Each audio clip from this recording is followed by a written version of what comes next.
Big breaking news చూస్తున్నాము. ఆంధ్రప్రదేశ్లో తెలుగుదేశం పార్టీకి సంబంధించిన ఏబిఎన్ ఆంధ్రజ్యోతికి సంబంధించి ఒక దారుణమైన కథనంతో వైఎస్ఆర్సీపీ పార్టీ వాళ్ళను, వైసీపీకి సంబంధించిన వ్యక్తులను చాలా దారుణంగా వాళ్ళు కొత్త పలుకులు అనే దాంట్లో ఏదో అన్నారట.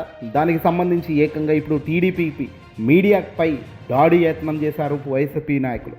ప్రజాస్వామ్యంలో విలువలు ఉన్నంతసేపే మంచితనం అనేది ఉంటుంది. విలువలు, విశ్వసనీయత లేనప్పుడు విలువలు లేని వ్యాఖ్యలు, దారుణమైన వ్యాఖ్యలు సహించబోరు ఎవరు కూడా. అది సహించబోక ఇదిగో ఇలాంటి వాటికి కూడా రంగం సిద్ధం అయ్యే పరిస్థితి వస్తుంది. జగన్మోహన్ రెడ్డి గారి ప్రభుత్వం, వైఎస్ఆర్సీపీ పార్టీ అనేది ఓ పార్టీ ఆంధ్రప్రదేశ్లో ఉంది. టీడీపీ పార్టీ అనేది టీడీపీ వాళ్ళకు ఉంటుంది, వాళ్ళకి సంబంధించిన మీడియా సంస్థలు ఉంటాయి, ఎల్లో మీడియాలు వాళ్ళకి పనిచేస్తుంటాయి. సరే, ఎవరి గురించి వాళ్ళు ఏమైనా చేసుకోండి. ప్రజలను కానీ విలువలతో కానీ వాస్తవాలకు దగ్గరగా ఏదైనా చేస్తే బాగుంటుంది. కానీ విలువలు లేని వార్తలు, విశ్వసనీయత లేని అంశాలు, దారుణమైన పదాలను వాడుతూ అందరినీ అవమానించే మాదిరిగా మాట్లాడితే నిజంగా ప్రజాస్వామ్యంలో ఎవడైనా ఊరుకుంటాడా? హద్దులు దాడితే ఊరుకుంటారా? ఇంట్లోని పిల్లలను తీసి బజారుకి ఈడుస్తానంటే ఊరుకుంటారా? ఇంట్లో ఉన్న మహిళలను చెల్లెలతో పోల్చి పక్కవాడికి ఎవరికైనా ఇచ్చి పెళ్లి చేయండి అనే దారుణమైన వ్యాఖ్యలు ఇంతకన్నా ఇంకేమైనా స్థాయి ఉంటుందా? జగన్ ఏది చెబితే దాన్ని వైసీపీ నాయకులు తూచా తప్పకుండా ఆచరిస్తున్న విధానం చూసినా, జగన్మోహన్ రెడ్డి గారు ఒక మాట పైనుంచి చెబితే వీళ్ళు కింది లెవెల్లో, గ్రౌండ్ లెవెల్లో వీళ్ళు బలంగా ముందుకు తీసుకుపోతున్న వైన్యాన్ని తట్టుకోలేని ఎల్లో మీడియా, ఏబిఎన్ ఆర్కే గారు తన వీకెండ్ పలుకులో దారుణమైన వ్యాఖ్యలు అంటే జగన్మోహన్ రెడ్డి గారు చెబితే పెళ్ళెళ్ళు, మీ పెళ్ళాలు కూడా చెల్లెళ్ళు అని జగన్మోహన్ రెడ్డి గారు కనుక చెప్తే ఆ చెల్లెళ్ళకు పెళ్ళిళ్ళు చేసి వేరే వాడి దగ్గరికి పంపించే కార్యక్రమం కూడా చేస్తారు వీళ్ళు. అంతటి దారుణమైన వెన్నుముక్క లేని వ్యక్తులు వీళ్ళు అన్నట్టుగా కథనంలో వ్యాఖ్యానించిన నిజంగా సంస్థేనా? ప్రజాస్వామ్యంలో ఇలాంటివేనా కావాలి? దీంతో రగిలిపోయిన వైసీపీ నాయకులు ఈరోజు హైదరాబాద్లో ఉన్న మీడియా వ్యవస్థపై నిప్పులు చెరుగుతూ ఆర్కే గారు బయటకు వచ్చి క్షమాపణలు చెప్పాలి అంటూ ఏకంగా వీళ్ళు మీడియా సంస్థకు ఎదుట ధర్నా చేయడం జరిగింది, ఆఫీస్ ముట్టడి చేయడం. ఆంధ్రప్రదేశ్ మీడియా వ్యవస్థ ఈ ప్రమాణాలకు భిన్నంగా వ్యవహరిస్తూ అభిప్రాయం రోజుకు మారుతూ పోవడం బాధాకరం.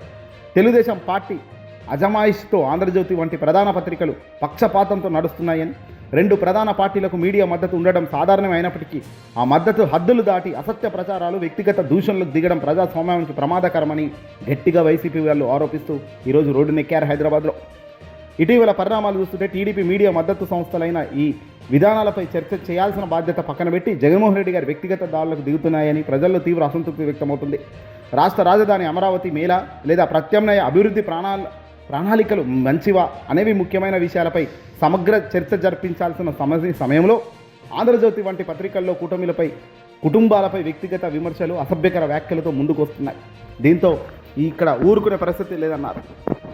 శ్రీ తాటిపర్తి చంద్రశేఖర్ రెడ్డి గారి ఆధ్వర్యంలో హైదరాబాద్లోని ఆంధ్రజ్యోతి ఆఫీసును ముట్టడించి ధర్నా చేశారు. పోలీసులు ఈ ధర్నాను అడ్డుకోవాలని ప్రయత్నించినప్పటికీ ప్రజాస్వామ్య విలువలను కాపాడడానికి నిరసన కొనసాగింది.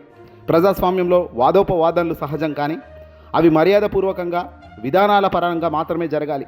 అసభ్యకరమైన వ్యాఖ్యలు, వ్యక్తిగత దాడులతో ముందుకు వస్తే ఆంధ్రజ్యోతి లాంటి మీడియా సంస్థలు ఉగ్రవాద సంస్థల కార్యాచరణ పోల్చి ఉన్నానని పలువురు ప్రజలు కూడా వ్యాఖ్యానిస్తున్నారు. ఇలాంటి సంస్థలు కేబుల్ టీవీ నెట్వర్క్ చట్టానికి వ్యతిరేకంగా పనిచేస్తున్నాయని, కేంద్ర ప్రభుత్వం తక్షణమే చర్యలు తీసుకోవాలని, ప్రజాస్వామ్య వ్యవస్థకు ఎలాంటి భంగం కలగకుండా చూడాలని డిమాండ్ చేస్తూ బహుశా వాళ్ళు మీడియా బ్రాడ్కాస్టింగ్కి సంబంధించిన అధిపతులకు ఢిల్లీలో ఫిర్యాదు చేశారు. ఇలాంటి వాళ్ళను ఉపేక్షించబోమని, తాట తీసేస్తామంటూ కూడా గట్టిగానే బల్లగుద్ది చెబుతున్నారు. ఏబిఎన్ ఆఫీస్ ముట్టడికి ప్రయత్నాలు జరుగుతుంటే పోలీసులు అడ్డుకున్నారు. హైదరాబాద్లో పోలీసులు అడ్డుకొని వాళ్ళని ఆపే ప్రయత్నం చేస్తున్నారు. ఏదేమైనప్పటికీ నోరుంది కదా, తీటకు మాట్లాడతాను, నా అంత మొగోడే లేడు అనుకుంటే తప్పయ్యా స్వామి. నువ్వు ఎంత అనుభవం ఉన్నా నీ నోట్లో నుంచి జారిన పదాలను బట్టే తెలుస్తుంది దాని వెనుక నా ఉద్దేశము, నువ్వు చేసే కార్యక్రమం. ఈ వీడియోని అసలు లైక్ కొట్టి షేర్ చేయండి.